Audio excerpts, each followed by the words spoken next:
Mi, anong ointment or gamot mo? May chicken pox po kasi ako ngayon. So, wala akong pinapahid sa face ko, kundi yung nireseta sa akin ng doktor.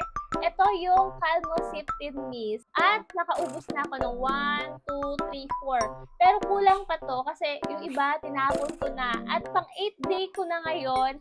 And as you can see, ayan, konting-konti na lang talaga mawawala na yan. Sa isang pack nito ay konti lang naman yung malalagay mo nito sa face mo. Ayan pa, dot lang naman.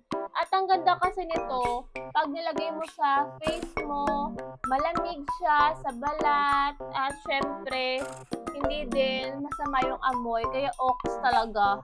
Ang ganda nito mga mi, promise ang lamig sa balat at ilang days mawawala na rin din yung chicken pox mo. Yung mga mi, share ko lang, maglagay ka na rin nito sa face mo.